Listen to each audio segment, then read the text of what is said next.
Temba ভাবুমা তিনি শুধু দক্ষিণ আফ্রিকার একজন ক্রিকেটারই না, তিনি এমন একজন মানুষ যাকে সহ্য করতে হয়েছে জীবনের প্রতিটি পদে পদে শারীরিক সমালোচনা এবং ট্রোল। জীবনের প্রতিটি প্রতিকূলতার গল্প এড়িয়ে তিনি অর্জন করেছেন সাফল্য, দেশকে দেখিয়েছেন নতুন আলোর মুখ। চলুন আজকে সেই মানুষটি সম্পর্কে বিস্তারিত জানা যাক। নমস্কার, আমি কৌশিক সরকার। আপনারা দেখছেন তেম্বা ভাবুমা দি ফাইটিং চ্যাম্পিয়ন।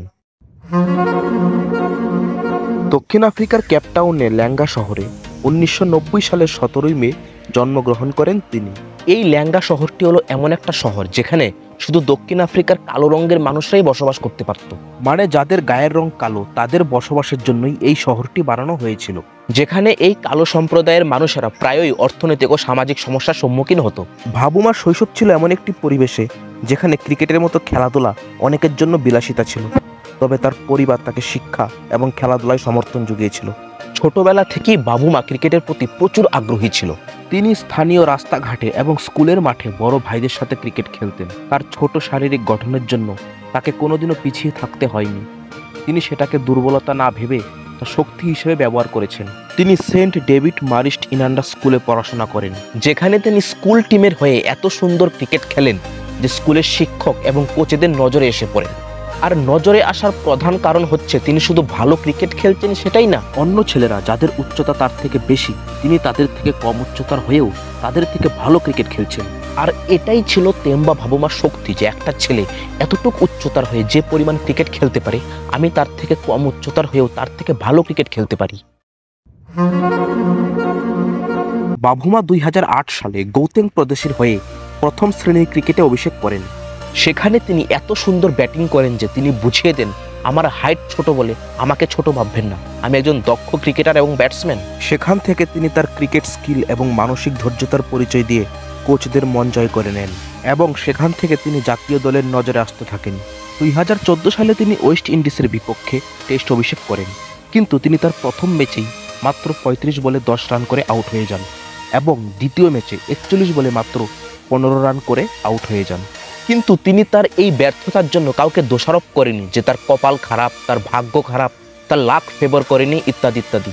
তিনি আবার নতুন করে কঠোর পরিশ্রম করতে শুরু করেন। তিনি দিনরাত এক করে ফিল্ডিং এবং ব্যাটিং প্র্যাকটিস শুরু করেন এবং 2016 সালে ইংল্যান্ডের বিপক্ষে তিনি তার প্রথম টেস্ট সেঞ্চুরি করেন। সেই ম্যাচে তিনি 102 রান বানিয়েছিলেন। তারপর 2016 সালে তিনি দক্ষিণ আফ্রিকার হয়ে ওডিআই ক্রিকেটে অভিষেক করেন এবং অভিষেক ম্যাচেই ওপেনিং করতে নেমে সেঞ্চুরি হাঁকান। তার একের পর এক ভালো ইনিংসগুলো মানুষের নজরে আসতে শুরু করে, যে একটা বাচ্চা ছেলের মতো হাইটের একজন ব্যাটসম্যান এত সুন্দর ভালো খেলতে কিভাবে পারে। ভাবুমার উচ্চতা 5 ফুট হলেও তিনি খুবই দক্ষতার সঙ্গে pull shot, flick shot, cover drive, upper cut খুব সহজেই খেলে দিচ্ছেন। তিনি তার শারীরিক গঠন এবং গায়ের রঙের জন্য বরাবরই ট্রোল এবং অপমানের শিকার হয়েছেন। অনেকে তাকে বনসাই এবং পিগমি বলেও উপহাস করেছেন। মার্কো জনসনের পাশে দাঁড়ালে তাকে কমিক্সের চরিত্রের সঙ্গেও তুলনা করা হয়েছে। সোশ্যাল মিডিয়াতে তার চেহারা নিয়ে বডি শেমিং এবং বর্ণবাদী মন্তব্যও এসেছে। 2015 সালে ইংল্যান্ডের প্রাক্তন ক্রিকেটার নাসির হোসেন তাকে কোঠার প্লেয়ার বলে সমালোচনা করেন। এই কোঠার প্লেয়ারের মানেটা হচ্ছে তেম্বা ভাবুমার গায়ের রং কালো বলেই সাউথ আফ্রিকা তাকে দলে খেলাচ্ছে। যদি তার গায়ের রং কালো না হতো তাহলে তার যে পারফরমেন্স তাকে দলেই রাখতো না। 2021 সালে তিনি সাউথ আফ্রিকা টি20 এবং ওডিআই দলের অধিনায়ক হিসেবে নিযুক্ত হন। অধিনায়ক হওয়ার পরে তিনি আয়ারল্যান্ডের বিপক্ষে টি20তে 51 বলে 72 রানের একটি ইনিংস খেলেন। 2021 সালে তিনি টি20 বিশ্বকাপে সাউথ আফ্রিকাকে নেতৃত্ব দেন, যেখানে তিনি আহামরি কিছু ব্যাটিং করে দেখাতে পারেননি। তার স্ট্রাইক রেট ছিল খুবই কম, কিন্তু উল্লেখযোগ্য বিষয় হচ্ছে তার স্ট্রাইক রেট কম এবং তার খারাপ ব্যাটিংয়ের জন্য মানুষ তাকে দায়ী করছে তার গায়ের রং কালো এবং তিনি দেখতে ছোট। 2022 টি20 বিশ্বকাপে ভাবুমার ফর্ম ছিল সব থেকে খারাপ। তিনি মাত্র 5 ইনিংসে 70 রান করেন, গড় 14 এবং স্ট্রাইক রেট 112.90। প্রাক্তন ক্রিকেটার টম মুডি তার ফর্মকে দলের জন্য এলিফ্যান্ট ইন দি রুম বলে দাবি করেন। এই এলিফ্যান্ট ইন দি রুম কথাটির অর্থ হচ্ছে আমরা যখন কারো ভুল ত্রুটি চোখের সামনে দেখতে পাই কিন্তু মুখ ফুটে বলতে পারি না।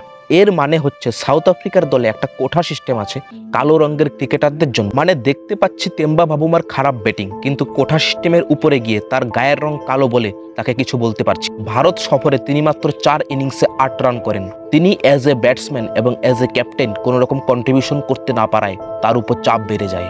2023 সালের ওডিআই বিশ্বকাপে ভাবুমার ফর্ম ছিল তার ক্যারিয়ারের সবথেকে খারাপ পর্যায়গুলোর মধ্যে একটি।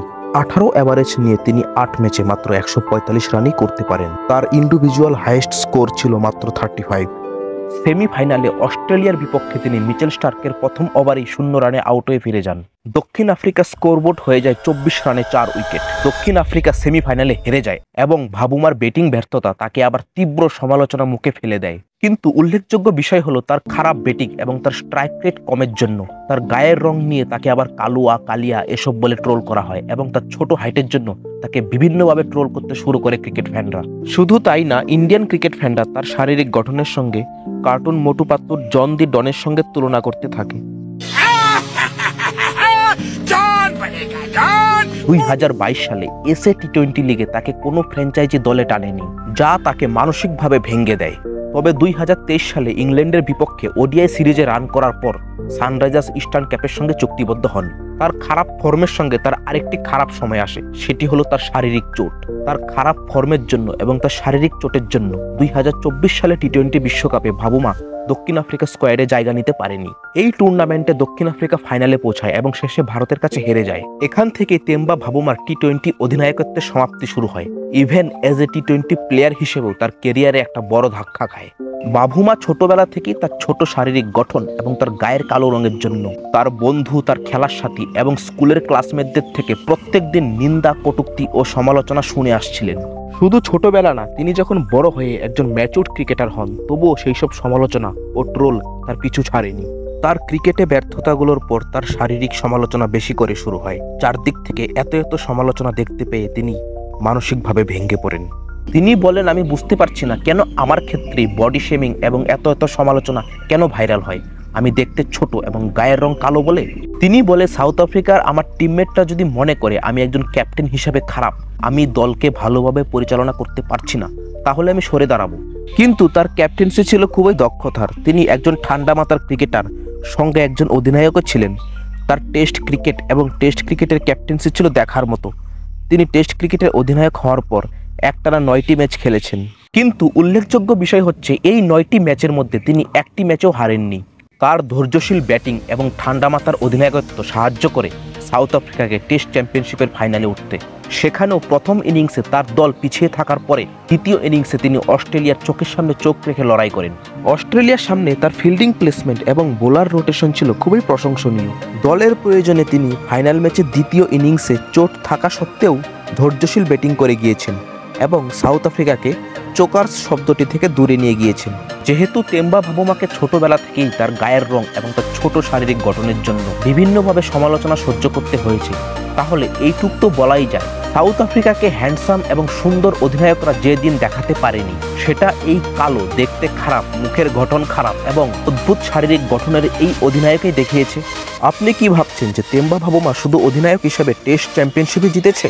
তিনি জিতেছেন সকল ক্রিকেট ফ্যানদের মন, যারা তাকে দিনের পর দিন সমালোচনা করে গিয়েছে, যারা তার খারাপ ব্যাটিংয়ের জন্য তার গায়ের রঙকে কটাক্ষ করেছে, আজকে তারাই তার প্রশংসা করছে।